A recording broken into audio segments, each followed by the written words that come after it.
Phil from Whitechapel. How's it going, man? Not too bad. How about yourself? Not bad, not bad. I'm looking here and I see that you guys got 10 years together and you're fast approaching the release of your sixth studio album, Mark of the Blade, on June 21st. You guys must be pumped for that. Yeah, it's crazy to think that we have 6 albums in 10 years. That's a really big milestone for us. For sure, man. And the other thing too is that Whitechapel fans, they've ravenously loyal to you guys, and you guys have really built a fan base around a sound that's continued to deliver with every release you guys put out. How do you think the fan response will be for this album as compared to previous albums? Are there any surprises in store for the new album? Yeah, I mean, I think that including clean vocals into this album, just on just 2 songs, but I think it's going to catch people off guard, and I mean, they're probably not going to be able to swallow it down just right as soon as they listen to it, but hopefully we'll grow on them, and they'll continue to support us, no matter what direction we're going in. Nice, man. So the name Mark of the Blade, it has a really ominous feel to it, like almost as if you guys are making a statement that you've left your mark over the last 10 years and the scar will never really fade. In a time of oversaturation through industry, in tough industry conditions, you guys have stood out like a shark in a sea of tuna. Do you guys think that you'll continue to stand out, or do you guys kind of worry that maybe your sound will get lost amongst the countless bands that are trying to emulate Whitechapel sound? I mean, I think that we're always going to have like our own sound, and that people will be able to distinguish us just because of the sound that we've created over the past 10 years. But I mean, there's always going to be bands that can have similar sounds that you can have. But one thing that I know that we have is like our song structure is very familiar with every song, and it's not to say it's the same, but like if I heard something that Zach wrote and I wasn't in a band with him, I would be able to tell that it was him. I guess it's just because I know how he writes, or Alex or Ben, I'd be able to tell if it was their song. But I mean, it's I think that we've been doing pretty good to stand out from other bands. So I don't see it really stopping anytime soon. Hopefully not. Absolutely, man. So, production-wise, this will be the third time that you guys have worked with Mark Lewis. Prior to working with Mark, you guys kind of jumped around with producers. So, what about Mark was there that made you guys want to stick with him, and how was it working with him this time around as compared to previous sessions? Well, we just build a personal relationship with him rather than just a business. We have both relationships with him. I can call him up and just talk to him about anything if I wanted to. But I mean, he gets the band. He knows what we're trying to go for, and the recording process is really smooth. We just do drums down in Florida, then he drives up and stays at our guitar player Alex's house, and we just do the rest of everything there. So we don't have to travel really at all to do the record. That's very helpful. Yeah, definitely. So on subject matter, Mark of the Blade seems to have a very positive vibe to it. I mean, it's really clear that you pour your heart and soul into the writing of these songs, and it seems as though you made a conscious effort to bring your fans a more hopeful state of mind on this album. What motivated you to bring such positivity to this table this time around? Well, I mean, I think that a lot of it is just getting old. We're all 30 years old now. We're no longer in our 20s, and we're no longer, like, I guess, young kids, or super young men. I think that in the beginning, whenever we were a lot younger, of course, there's going to be a lot of things we haven't experienced. And, we're going to be kind of ignorant to the world, and, over touring for the past 10 years and just understanding life better, and like we all live on our own. We all have most of us have serious relationships, and one of us is married, and another one is planned to be married. I mean, you just experience life, and you just kind of see life in a whole new light instead of just hating everything all the time. Because in metal, that like it's a very aggressive and hateful kind of music. But I mean, there's just because it is metal doesn't mean it has to be negative. And everyone wants to be happy. It's not just like a metal is an outlet for angry people, but at the same time, like, you know, just because that's what we're supposed to create doesn't mean that's what we want to create. You know, it doesn't matter what type of, you know, genre you're pigeonholed into. You know, you can write literally anything you want to. Absolutely, man. So, you know, as you said before, you really moved into new territory with your vocals, with the clean singing and everything like that. Now, I've heard a little bit of it, and I personally dig it. But what made you decide to go and do the clean singing on this album?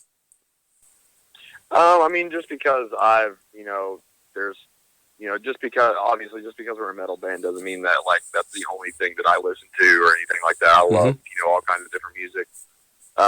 But you know, I've always, you know, sung, you know, in the car or, you know, at my house or whatever.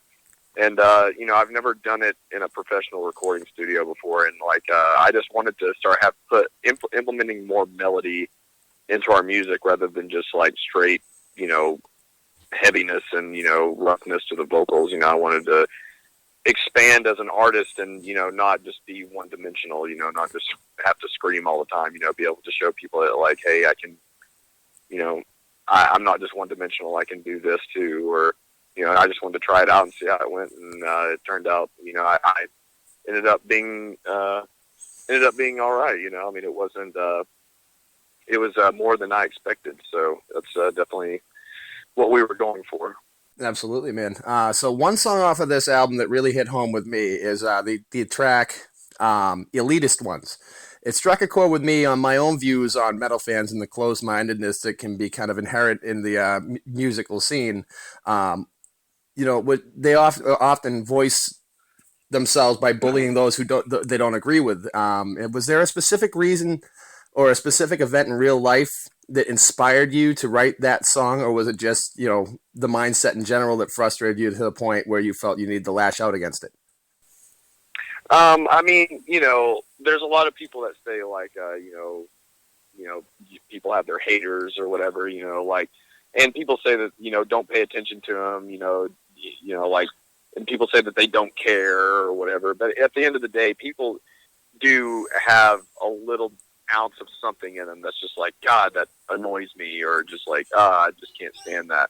Mm-hmm. You know, I just feel like if people say that it doesn't get to them whatsoever, I just kind of feel like, you know, I mean, people may be telling the truth. You know, I'm not that person, but just my perspective on it, I feel like there's a little bit of, you know, bended truth to that. You know, like I feel like it gets to you just a little bit. If, you know, some people it gets to them a lot, but the main reason for that song is just because we are a metal band, and metal is one of the most criticized and very like it's one of the most like, you know, just, I don't know, people are just so judgmental. It's one of the most judgmental genres that you can be in, because, you know, if you're not this type of metal, then you're not true metal, or, you know, like there's just so many subgenres of metal that like it's almost like a fashion contest at this point, you know, or a fashion show, you know, like who's got the most brutal, you know, heavy vocals, or who's got the heaviest, you know, sounding songs, or, you know, and it's just it's a very you know, people call us deathcore, and, you know, it's whatever. I mean, it is what it is. And but, you know, now there's if a band even has like, you know, screaming vocals and like a breakdown or something, like they're considered deathcore, and like that was never considered deathcore. And, you know, but at the end of the day, it doesn't really matter what it's called.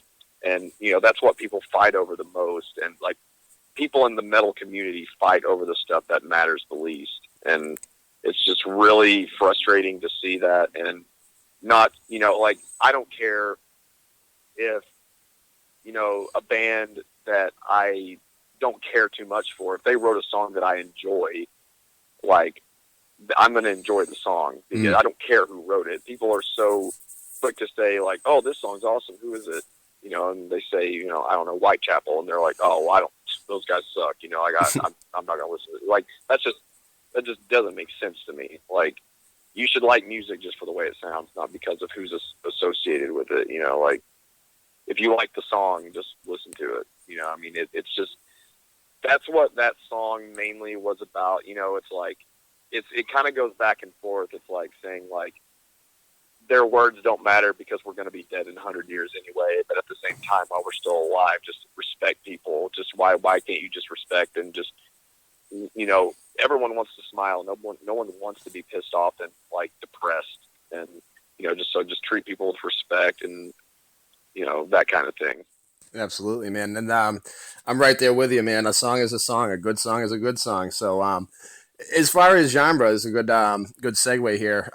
You guys have been labeled as deathcore, metalcore, death metal, you know, all that, and it really seems as though you guys really have a tendency to transcend any of those genres at any point in time. Do you guys make a conscious decision to color outside the lines when it comes to genre, or does it just come naturally to you?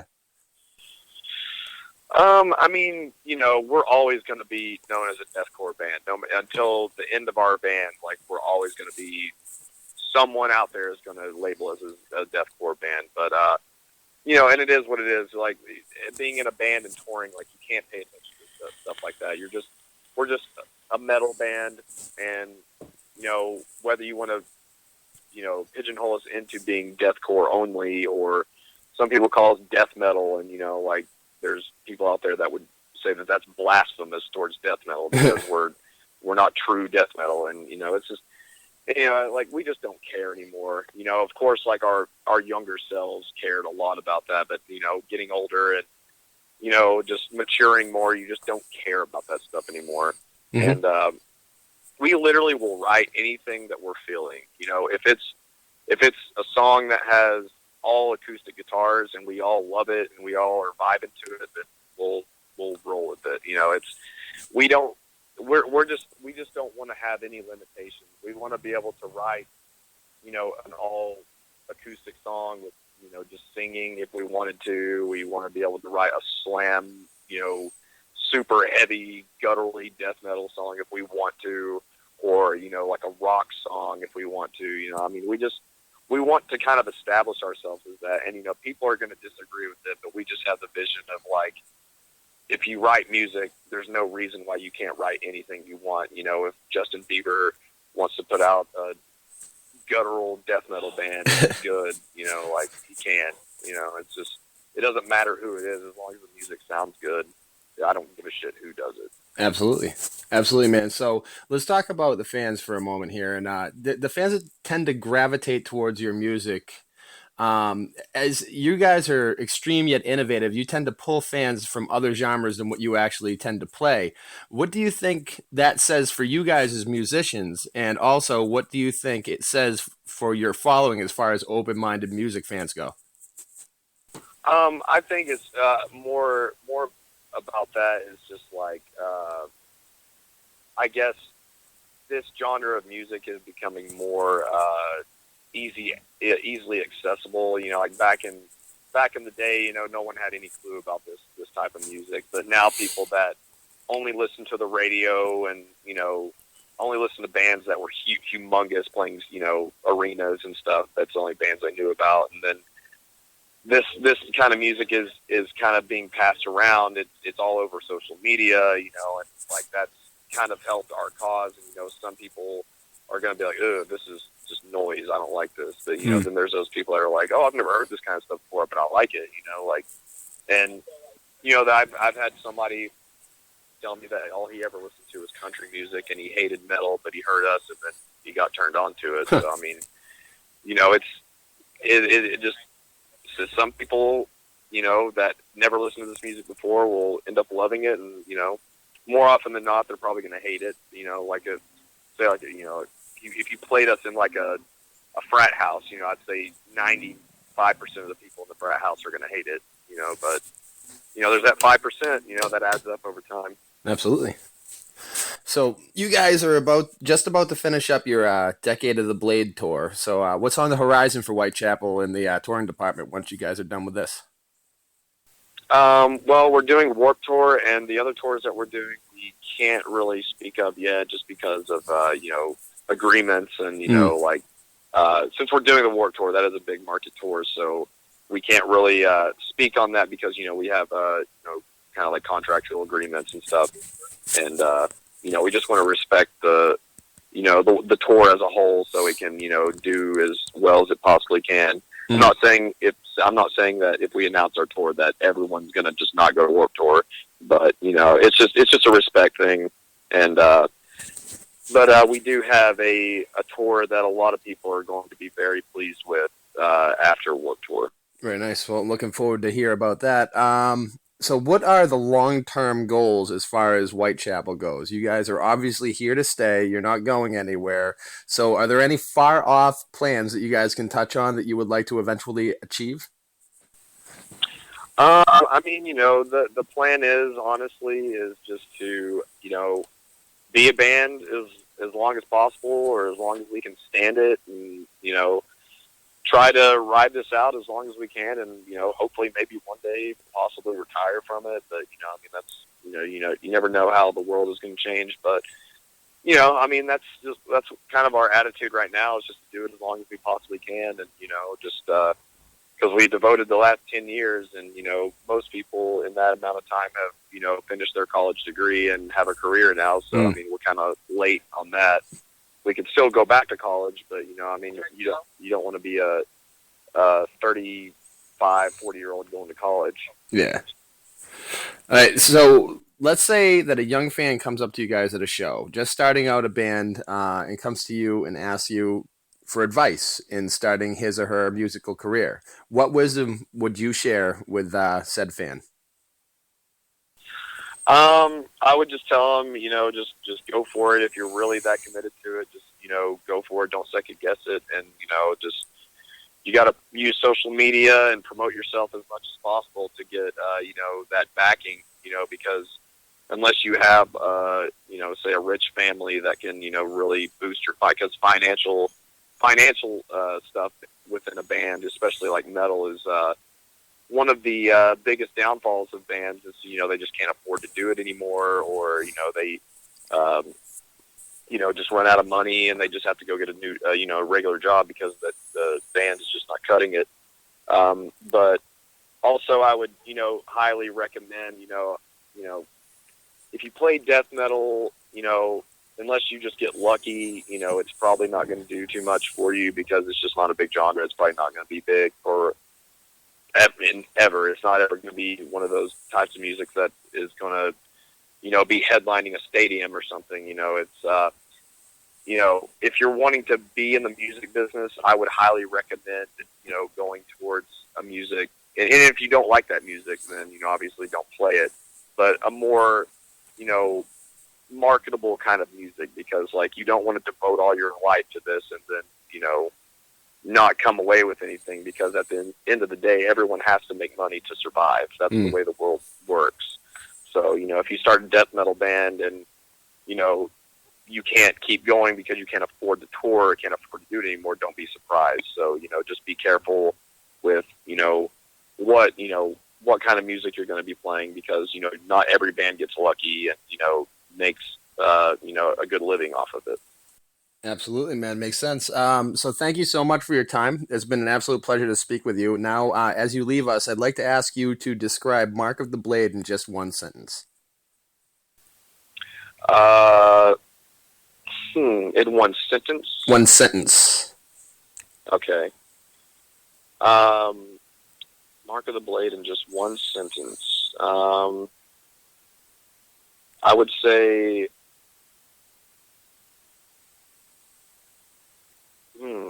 I wasn't prepared for that at all. Yeah, it's a tough one. I would say that it's the biggest celebration of our personal lives. That's great. Just right there. You nailed it. All right, man. Thanks so much again, and much luck to you and all your bandmates and all you guys' endeavors. All right. Thank you very much. All right, let it.